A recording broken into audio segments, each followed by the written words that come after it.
Tonight, police tell us they know who killed 4 teen girls in North Austin 34 years ago in what became known as the yogurt shop murders. The victims were 17-year-old Jennifer Harbison, her sister, 15-year-old Sarah Harbison, 17-year-old Eliza Thomas, and 13-year-old Amy Ayers. Their murders remained unsolved until now. Hello and thanks for joining us for KVUE News at 10. I'm Mark Mullins. Quita Culpepper has the night off. It was December 1991. 4 girls at a North Austin yogurt shop were tied up, shot, and burned. Today, a nail salon operates in the same spot where the yogurt shop was on West Anderson Lane. Austin police now say they know who murdered the girls, and they say he was a serial killer. We have team coverage tonight. For decades, KVUE's Tony Polhetsky has been covering this case. He joins me here at the desk.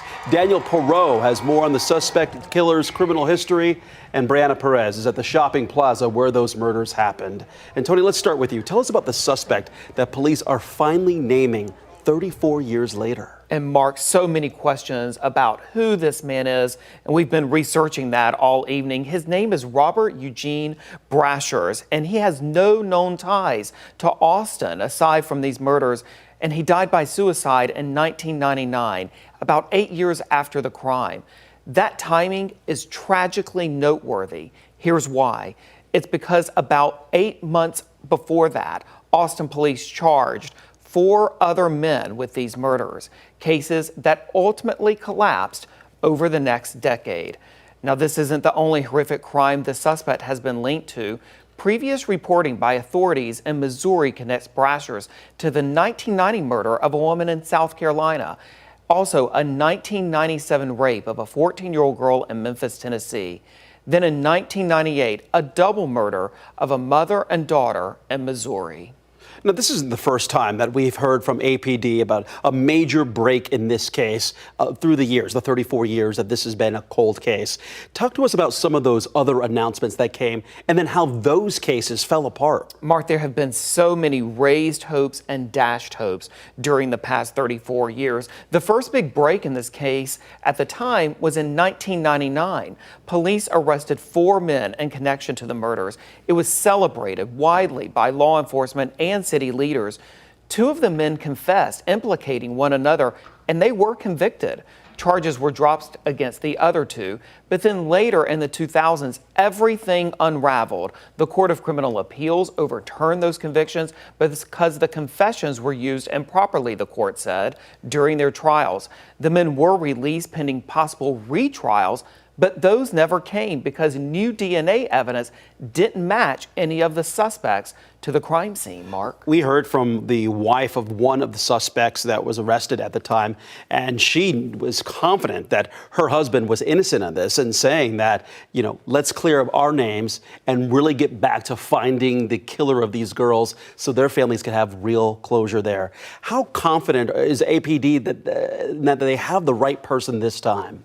They're confident. Of course, they have said that before, but given this new scientific evidence that they are now relying on, and there's other evidence that we expect to learn more about when police formally hold a news conference. That's actually scheduled for early next week on Monday. But Mark, at that news conference, it's going to be extensive. Authorities are expected to lay out their entire case, again, the foundation of which is this forensic evidence. But at that time, they plan to explain more of the vast investigative work that has gone into this case over the decades, of course, now bringing it all to bear with this announcement that we were able to confirm this evening. A major development here, a big question answered today, but so many questions remain. And as you say, Tony, that news conference will be happening on Monday. APD saying they're going to give out more information about this. Tony, thank you for your insight in this case and constant coverage of this latest major development.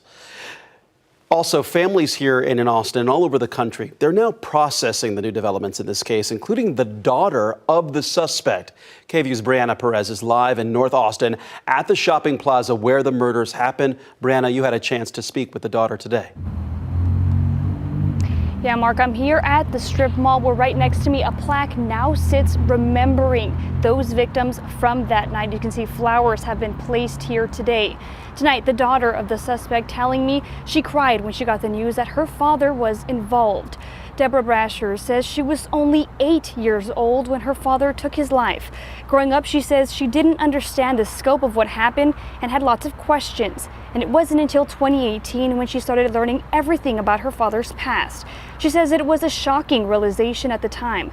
As a child, she said, while he was a very strange man, to her, he was a father who was involved in his children's lives.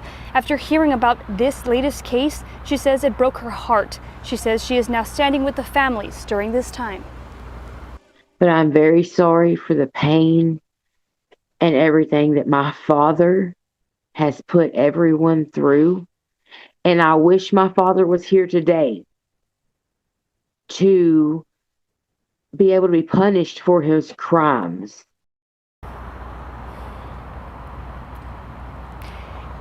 And Deborah Brashers described her father as a wolf in sheep's clothing. She says her heart is with all the families that have been impacted by his actions. She says while the families might not get any justice from this outcome, she hopes it is a step towards moving forward after all of these years. Reporting in North Austin, Brianna Pettis, KVUE News. Another family torn apart from that. As Tony mentioned earlier, Robert Brashers has an extensive criminal history, and his DNA profile has been connected with a handful of other crimes. KVUE's Daniel Perot has been digging into his past and joins us now in studio with what we've learned about him. Daniel. Mark, Robert Brasher's crimes spread across the country, from Missouri to South Carolina to Tennessee to Arkansas, and now police say Austin. His criminal history includes attempted murder, burglary, impersonating a police officer, and unlawful possession of a weapon. In 1985, Brashers was convicted of beating and shooting a woman in Port St. Lucie, Florida. He served 3.5 years in prison and was released in 1989. The next year, in April 1990, authorities say he sexually assaulted, beat, and strangled a woman in her Greenville, South Carolina apartment. The next year, in 1991, Austin police now believe he killed those 4 teenage girls inside a yogurt shop in North Austin. Fast forward a couple of years to March of 1997. He went into a home near Memphis, Tennessee, and sexually assaulted a 14-year-old girl. Then the next year, in 1998, Sherry Schurer and her 12-year-old daughter Megan were killed in their Missouri home. Later that same day, he forced his way into a home in Dyersburg, Tennessee, and got into a struggle with a woman that he ended up shooting. Police connected the bullet to the Missouri murders. Later that same year, he was arrested in Arkansas for trying to break into a woman's home. And then in January 1999, he died by suicide at a motel during a police standoff.